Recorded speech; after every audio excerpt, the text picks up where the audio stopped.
पहली शर्त यह है कि मजाक में मजाक उड़ाया ना जाए, मजाक करने में मजाक ना उड़ाया जाए। अल्लाह ताला कुरान मजीद में हराम करार देता है, या अय्युहल्लज़ीना आमनू ला यस्खर कौमुम मिन कौमिन असा अन यकूनू खैरम मिनहुम।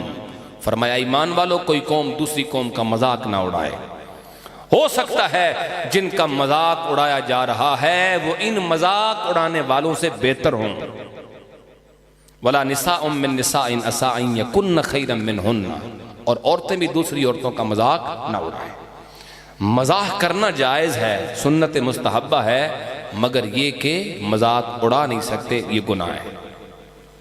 दूसरी चीज इसमें जो जरूरी है वो है मजाक में भी झूठ नहीं बोल सकते। यानी आपने अब तक समझा और सुना कि मुसलमान भाई का दिल खुश करना ये बड़ी नेकी है, और दिल खुश करने के लिए आप झूठ बोलना शुरू कर दें, और लोग इसको भी नेकी समझते हैं। गुनाह को गुनाह समझ के किया जाए तो और मसला है। मतलब आज तो ये मामला हम देखते हैं कि लोग जुर्म करते हैं और जुर्म को नेकी समझते हैं। ये जितने मस्खरे और भांड हैं ये अपने आप को कौमी असासा समझते हैं, कहते हैं हम इस कौम का असासा है, सरमाया है हम। और उस कौम के भी वाह जिस कौम ने अपने जितने भी भांड और जुगतबाज थे उनको अपना असासा बना लिया। स्टार है, स्टार, ये हमारे स्टार है, ठीक है। और वो अपने आप को समझते हैं कि हम नेकी का काम कर रहे हैं। उनसे पूछो, वो बड़े चौड़े होकर इंटरव्यू देते हैं कि नहीं जनाब देखो मेरी जिंदगी की इतनी सर्विस है, मैं बीमार लोगों को, परेशान लोगों को मैं खुश करता हूं, बातें ऐसी करता हूं, लोग खुश होते हैं। लेकिन एक बात ज़हन में रख लें, झूठ बोलना झूठ ही है, चाहे मजाक में बोला जाए।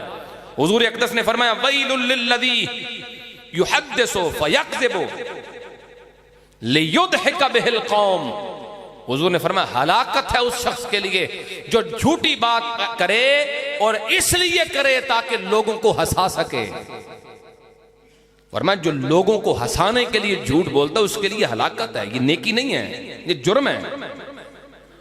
और लोग समझते हैं मैं नेकी का काम कर रहा हूं, देखो ना मैं लोगों को खुश करता हूं। ये बताना चाहिए कि ये नेकी नहीं है, ये जुर्म है। मजाक भी करना है तो उसमें झूठ नहीं बोल सकते। और 2 मरतबा फिर फरमाया वैलुल्लहु वैलुल्लहु, हलाकत है इसके लिए जो जानबूझ के लोगों को खुश करने के लिए झूठ बोले। झूठा लतीफा भी नहीं सुना सकते,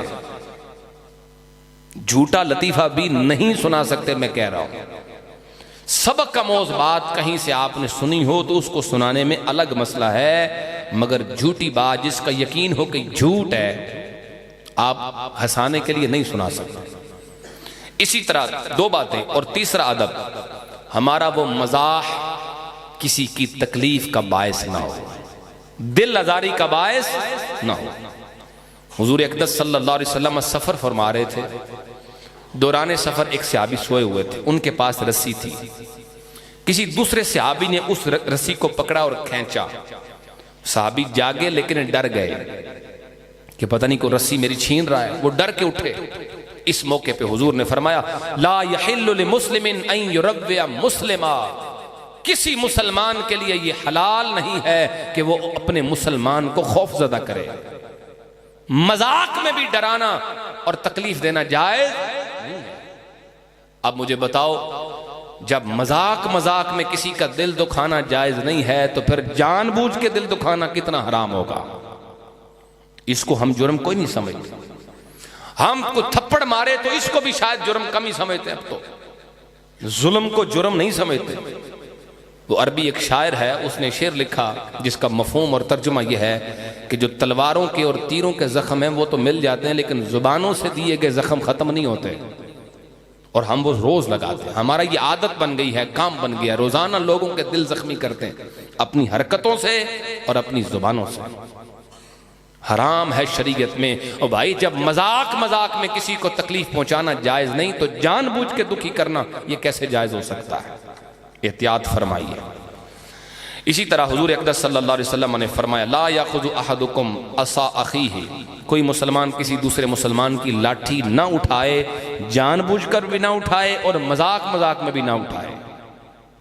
बाज़ औक़ात होता है ना, किसी की कोई गुमशुदा चीज़ हमें मिल जाती है तो हम उसे उठा के छुपा देते हैं, बाद में वो शायद टकरे मारता फिरता है, कहाँ गई। फिर हम उसको हंसते हंसते दांत निकालते निकालते पेश करते हैं, भाई ये हमने छुपाई थी, हमारा इरादा चोरी करने का नहीं था, वापस करने का था, मगर हम क्या कर रहे थे, हम मजाक फरमा रहे थे, मगर ये जुर्म हो गया, मगर ये नाजायज काम हमने कर दिया।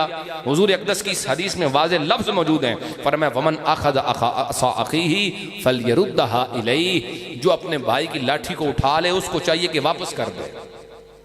लाठी एक मामूली सी चीज है, अगर किसी की लाठी गुम हो जाए तो कितना को दुख होता है उसे, कुछ ज्यादा दुख वाली बात तो नहीं है ना, मगर इतना भी दुखी करना अपने मुसलमान भाई को कि वो खौफजदा हो, गमजदा हो कि मेरी लाठी गुम हो गई है, परेशान हो, नहीं कर सकते।